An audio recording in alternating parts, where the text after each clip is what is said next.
तो इस कार्यक्रम को शुरू करें उससे पहले हम एक दीप प्रज्वलन के लिए आमंत्रित करते हैं शर्मिला सिंह जी को, शिवशरण सिंह जी को, रीता सिंह और भाई विशाल जी को।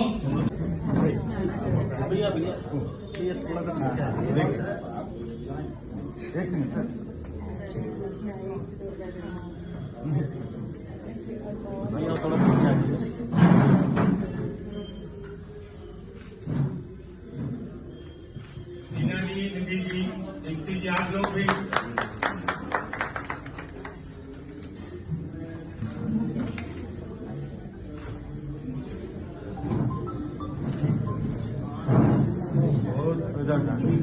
आप लोग क्या लेंगे?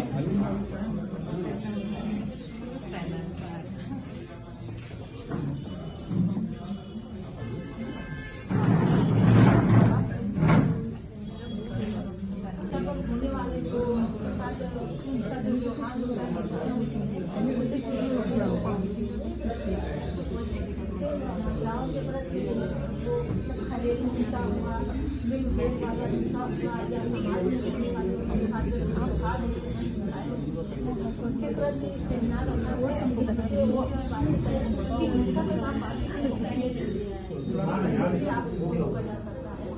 आप लोग को जैसे हमारा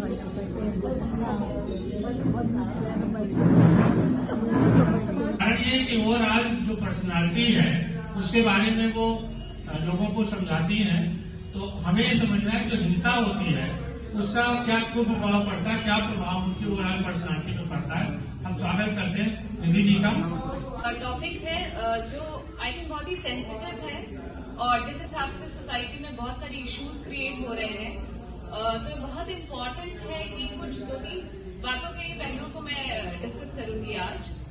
being a personality development coach, मैं हमेशा अपने बच्चों की कैसे क्रिएट होती है, अच्छी पर्सनालिटी क्रिएट होने का सबसे इम्पोर्टेंट है कि आपके अंदर एक पॉजिटिविटी होनी चाहिए। सो इफ अगर आपको ऐसी चीजों का प्रॉब्लम फेस हो रही है, आपके साथ कोई हिंसा हुई है, हिंसा बहुत स्तर पे है, बहुत पहलू में है, अगर किसी भी फेज में आपके साथ होती है तो आपकी पर्सनालिटी में सबसे बड़ा इम्पैक्ट आता है कि आपकी जो थॉट प्रोसेस है वो नेगेटिव हो जाता है। तो नेगेटिव कैसे होता है? हर 3 तरह से, इमोशनली, सोशली, मेंटली। आपकी मेंटल हेल्थ पे बहुत बड़ा प्रभाव पड़ता है।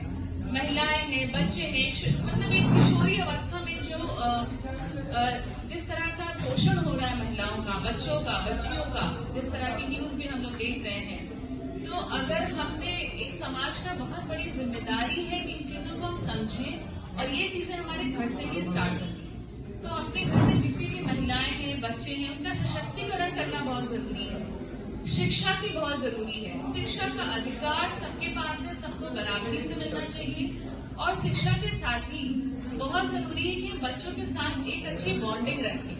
बॉन्डिंग कैसे क्रिएट होगी? जब आप उनके साथ थोड़ा सा ऐसा कुछ हुआ है वो खुल नहीं पाते हैं, तो उससे क्या होता है, वो ना किसी से इंटरेक्ट कर पाते हैं, ना अपनी प्रॉब्लम किसी को शेयर कर पाते हैं। जब वो एक अपने कोकून में, मतलब अपनी ही एक दायरा बना लेंगे, तो उनकी पर्सनालिटी कैसे बनेगी? वो किसी से ना बात कर, नेगेटिव हो गए तो ना किसी से अच्छा रिलेशनशिप बना पा रहे। रिलेशनशिप मीन्स अगर हम किसी से मिलना चाहते हैं या किसी भी चीज को समझना चाहते हैं, तो जब तक आप लोगों से मिलोगे नहीं, बाहर निकलोगे नहीं, आप अगर डर के सहमे रह गए, तो कैसे आप लोगों के साथ मिलकर आगे बढ़ पाओगे? तो बहुत जरूरी है कि बच्चों के साथ एक संयमता से समय बिताएं और उनको जागरूक करें। ये मेरा अगर मैं डेवलपमेंट की बात करें तो मेंटल हेल्थ जो एक बहुत ही सेंसिटिव है, मेंटल हेल्थ के लिए जरूरी है कि समय पे रहते हुए हम घर में भी बच्चों को डिस्कस करें और डॉक्टर के पास भी हम जा सकते हैं। इसके लिए हमें कोई भी कभी भी मतलब उसको छुपाना नहीं चाहिए। बहुत सारे लोग इन चीजों को छुपाते हैं कि नहीं सोसाइटी वाले क्या सोचेंगे या बच्चा मेरे उसकी इमेज के ऊपर क्या फर्क पड़ेगा। लेकिन ट्रस्ट मी, अगर आप चीजों को छुपा रहे हैं या दबा रहे हैं तो आप बच्चे के ऊपर या जिसके साथ वो हिंसा हुई है उसकी पर्सनालिटी पे, उसके ओवरऑल आप जीवन के साथ गलत कर रहे हो। वो अपने जीवन को कभी भी संयमता से जी ही नहीं पाएगा। क्यों? क्योंकि वो बाहर निकल के कभी भी किसी से वार्तालाप नहीं कर पाएगा, खुले मन से, खुले थॉट से चीजों के बारे में सोच ही नहीं पाएगा। इनके विषय में आप लोग कुछ करते चर्चा करते हैं। जो हमारी पुरातन काल से महिलाएं आई हैं, तो समाज में नारी की भूमिका क्या है? तो आज की जो है हमने रामायणों में भारत की कुछ महिलाओं को पढ़ा, हमारे पुराणों में महिलाओं की क्या दशा थी, हमारी राजशाही परिवार में महिलाओं की क्या दशा थी, तो उसको उठाया और कुछ उसी का अध्ययन करती हूँ। पर कुछ पंक्तियां मैं आज शक्तियों का है, शोषण का है, तो मैं उसमें 4 पंक्ति रखती हूँ। सबसे पहले तो मैं मातृ शक्तियों का धरा पर पानी न हो, धरा पर पानी न हो, तो जीव का एहसास कैसा, सुमन में न सुगंधि हो तो राग कैसा, हास कैसा, न हो मधुमास तो फिर सर्जना का रास कैसा, सृष्टि में नारी न हो तो प्रकृति का बच्चे जनना ही काम है, नर हो तो मन चाहा बोलो, मन में मुंह में नहीं लगाम है, सोच बदल दो ऐ जग वालों, बेटा बेटी एक समान है, लक्ष्य भेद हित एक तीर है तो दूसरा समान है, लक्ष्य भेद हित स्वतंत्रता भाग वो अबला बोझ समझकर पाली जाती है, बड़े होने पर अपनों के हाथों अपने ही घर से खुशी खुशी नारी तो निकाली जाती है। वो कुछ सपने लेकर जब ससुराल को आती है तो वहाँ पर भी खुशी से ज्यादा गम ही पाती है। एक एक करके उसके सारे अरमान मिटते रहते हैं, उसके सारे सपने इनको की तरह बिखरते रहते हैं। अंत में जब वो बेटी बहू से माँ का सफर है तय करती, तो फिर से उसके मन में प्रेम की लहर उमड़ती, सीने का खून पिलाकर उसे बड़ा तय करती और कभी उसे दुखी देख नहीं सकती। पर बेटा जब बड़ा हो जाता है, पर पुत्र को देखो कितना मग्न अपने में ही, नहीं याद उसको अपना बचपन सपने में भी, कि माँ ने उसको कैसे पाला, खुद भूखे रह खिलाया अपना निवाला, वो सीता बनकर करे चाहे धर्म की रक्षा, देनी होती अंत में उसे ही हमें परीक्षा। आखिर ये कब तक चलता रहेगा? क्या जीवन भर नारी जीवन ही चलता रहेगा? क्या जीवन भर नारी जीवन ही चलता रहेगा? इस विषय पर हम सभी को विचार रखनी चाहिए और सोचना चाहिए कि इसको क्या हो सकता है। इसके लिए कानून में घरेलू हिंसा अधिनियम 2005 बनाया गया है। तो मान लीजिए कि अच्छा, पहले तो हम लोग इस विषय पर चर्चा करेंगे कि हिंसा, हम लोग सोचते हैं कि सिर्फ मारपीट दिया गया उसी समय हिंसा हुई, नहीं। घरेलू हिंसा में ये बताया गया है कि हिंसा के कई प्रकार है, शारीरिक, मानसिक, आर्थिक। इसमें से किसी भी प्रकार की अगर हिंसा होती है तो वो घरेलू हिंसा के तहत अपनी कंप्लेन कर सकते हैं। आप लोगों को बताया कि हम सोशल फील्ड में ही काम करने वाले हैं लोग, जो ज्यादातर अपनी पारिवारिक चीजों को देखते हुए महिलाओं की और समाज में भी देख रहे हैं। तो अगर उस पर बात की जाए, क्योंकि बहुत सारे संविधान बने हैं, उनमें कई परिवर्तन भी होते रहते हैं, जैसे मैम ने भी बताया, तो लेकिन ये चीजें बहुत ज्यादा घरों तक पहुंचे। और सबसे बड़ी चीज ये है कि महिलाएं इस चीज को खुद एक्सेप्ट करें कि उनका शोषण हो रहा है, वो उनके साथ हिंसा हो रही है। बहुत जगहों पे महिला ये एक्सेप्ट ही नहीं करती है, वो इस चीज को बिल्कुल एक प्राकृतिक रूप से होने वाली प्रक्रिया मानती है। और अगर उनके साथ बढ़ के इस चीज के लिए आगे किया भी जाता है कि हम आपके साथ हैं, आपके पीछे खड़े हुए हैं और प्लीज आप लोग इस चीज के खिलाफ आवाज उठाएं, तो उन्हें लगता है नहीं, क्योंकि कहीं जाके समाज में और एक उनके लिए जो सिक्योरिटी होती है वो उनको उनके परिवार से ही मिलती है। मायके पक्ष से भी लोग काफी हद तक हाथ खींच लेते हैं और कहते हैं नहीं बेटा तुम्हें वही रहना है। तो ऐसे में महिलाएं बहुत खुल के अपनी बात नहीं कहती जब तक कि बहुत ही ज्यादा प्रोवोकिंग स्थिति ना हो जाए उनके साथ। तो हम लोग देखते हैं कि कितने मुद्दे ऐसे हैं जो कि दर्ज हो पाते हैं थानों में। और दूसरा पक्ष ये है कि जब हम उन महिलाओं को लेकर थाने जाते हैं, अभी रिसेंटली हम लोगों ने एक केस अभी मंजूर किया और होते होते आज 7-8 महीने हो गए। वो जैसा मैम ने बताया, लिव इन रिलेशनशिप के अंतर्गत ही आता था। एक लड़के ने अपने गांव की एक लड़की को ले जाके दिल्ली में शादी की। विकट कंडीशन में आ जाती है तब उनके रिलेटिव उनको लेके आते हैं, जो अमूमन सभी घरों में होता है। मैंने अपनी बेटी से बोला बेटा तुम्हें बहुत आगे बढ़ना है। उसने कहा नहीं माँ, मुझे बस तेरी तरह बनना है। अंतर समझे, कुछ बात सिखाइए अपने बेटे को भी अपनी बेटी को भी। जैसा हम होंगे ना वैसा ही हमारा बच्चा भी होगा। हम सब जानते हैं हिंसा मतलब मार, पर नहीं। जैसे हम अगर इस विषय को देखेंगे, इस बोर्ड को देखेंगे, उस साइन बोर्ड को देखेंगे, मन में आता है महिलाओं पे हिंसा। ऐसा नहीं है। जब हम इक्वलिटी की बात करते हैं, जेंडर इक्वलिटी की, तो प्लीज अपने बेटों को भी महिलाओं से किस तरह से बिहेव करना सिखाएं, और बेटियों को भी जरूर सिखाएं कि कैसे वो इस समाज में आगे बढ़ सकती है। नो डाउट जब आप उनको एजुकेशन देते हैं तो बिल्कुल अलग सी हो जाती है। और मुझे याद है जो छोटे छोटे बच्चे, हमारे पास एमबीबीएस एमडी नहीं होता, सीधे डीएम पे लड़के आते हैं।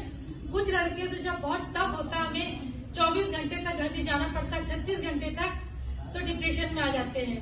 हमें अपना समय भी याद है, हम लोग टफ समय के हैं। लेकिन खाली पुरुष वर्ग से ही महिलाएं प्रताड़ित नहीं हैं, महिलाओं से भी महिलाएं प्रताड़ित हैं। इसलिए हमें सबसे पहले तो कहते हैं ना कि सरकार बहुत सारे नियम बना रही है, कानून बना रही है, लेकिन हम में से कितने लोग जानते हैं कि कानून कितना काम कर रहा है और कितने लोगों को कानून की जानकारी है। शायद हमारे पास 60% से अबव लोग होंगे जिन्हें कानून के किसी भी नियम की कोई जानकारी नहीं है कि कानून हमारे लिए किस तरह से हेल्प कर रहा है, कौन सी तरीके से वो आकर हमारे लोगों की मदद कर सकता है, औरतों को किन किन कानून ने सुविधाएं दे रखी हैं, क्या क्या हमारे लिए पक्ष में है, ये कानून ये बहुत सारे लोग नहीं जानते। तो इस तरह से जो ये जागरूकता रीता भाभी हमारी जैसे आप जैसे लोग, समाज सेवी लोग जो जागरूकता अभियान करते हैं, तो उसके तहत हम लोगों को जागरूक कर सकते हैं। तो बात समय को बदलने की है कि हम अपनी मानसिकता को बदलें, और जो जैसे स्लम एरिया है, बस्ती एरिया है, ऐसी महिलाओं को जाके वहां पर ऐसे जागरूकता अभियान चलाने चाहिए जिनसे उनके पक्ष में उनके जो उनके लिए सुविधाएं गवर्नमेंट की तरफ से हैं वो उन्हें मुहैया कराई जा सके। खाली किताबों पे लिखी हुई चीजें नहीं होनी चाहिए कि विधि बस लिख गई है और वो काम हो रहा है, ऐसा नहीं होना चाहिए। हम लोग बहुत सारी ऐसी जगहों पे जाते हैं जहाँ आधार कार्ड का मतलब नहीं है, आपका राशन कार्ड का मतलब नहीं है, कुछ भी नहीं है, वो जी रहे हैं बिना सुविधाओं के और परेशानियों के साथ। तो जो गवर्नमेंट दे रही है उसको तो कम से कम सबको पता होना चाहिए। खाली सहना नहीं, देख के इग्नोर करना। मुझे लगता है सारी बात जो आती है ना माइंडसेट की आती है कि अगर सबसे पहले तो हमें ये समझना है कि हिंसा क्या है एक्चुअली। मतलब कोई बहुत पतली सी लकीर है, हो सकता है कोई पर्टिकुलर बिहेवियर किसी के लिए नॉर्मल हो, किसी लड़की के लिए, और किसी लड़की के लिए नॉर्मल नहीं हो, क्योंकि उसने अपने घर में या अपने वो माहौल नहीं देखा है।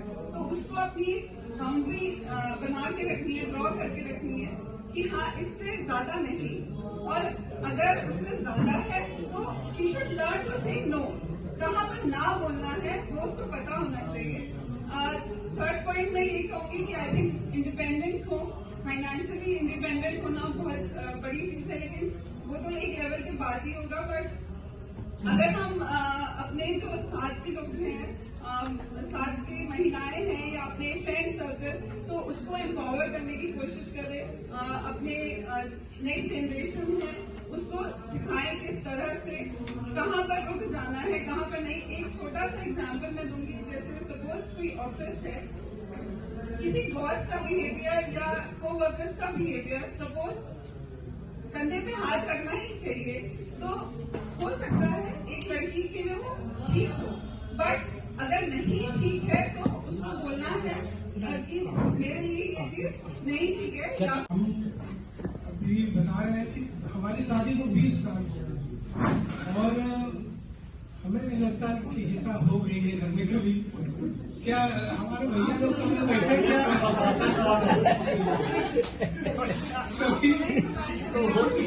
हाँ 20% लोग ऐसे मोबाइल में होती होगी, लेकिन भाई हमारी नजर में तो सामने से हो सकता हो जाए, हमसे नहीं हुई लेकिन ये बड़ा दुखद है कि आज के दौर में अपने युवा वर्ग जो है उसको विशेष रूप से समझाने की जरूरत है कि ये जो हमारा भारत है ये महिला शक्ति पे ही आधारित है। महिलाओं का 9 दिन तक जो है हर 6 महीने में 9 दिन जो है पूजा करते हैं नवरात्रि में, और उस देश में अगर महिलाओं पे हिंसा होता है, उनके साथ दुर्व्यवहार होता है, उनके साथ अत्याचार होता है, तो ये बड़ा दुखद है। इस पर सोचने की जरूरत है। और हमारे जो है आज के माहौल में जो आधुनिकता का जो दौर है वो उस पर भी विचार करने की जरूरत है। आधुनिक बनिए आप, आपसे कोई नहीं कह रहा कि आप पैंट न पहनिए, जींस न पहनिए या कपड़े न पहनिए, आप बढ़िए शिक्षित है, आप आधुनिक रहिए, बढ़िया है, लेकिन अपने विचार, अपने भारतीय सभ्यता को न भूलें। शिक्षित होंगी उसी वो समाज सबसे ज्यादा विकास करेगा, वहां से सारी करना। और मैं ये कहता हूँ कि जैसा कि अभी 2-3 हमारी बहनों ने बताया कि महिलाओं का दुश्मन महिलाएं भी होती है, तो मैंने अभी भी 2 पंक्तियां आई हैं। पीड़ा भी औरत है, पीड़ा भी औरत है, पीड़ित भी औरत है, औरत के दुश्मन औरत है। ये अभी मेरे दिमाग में बैठे बैठे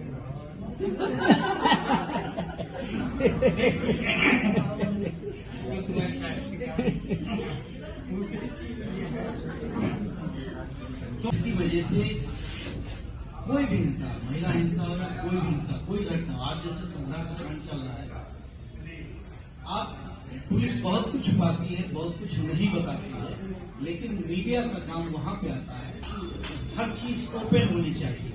इस लोकतंत्र का चौथा स्तंभ ऐसे ही नहीं कहा गया है, तो उसमें मीडिया की अहम भूमिका होती है। कोई भी घटना हो, घर में हो या घर के बाहर हो, समाज में हो, कहीं भी हो, मीडिया की अहम भूमिका है। और मीडिया की ही सक्रियता की वजह से आज कोई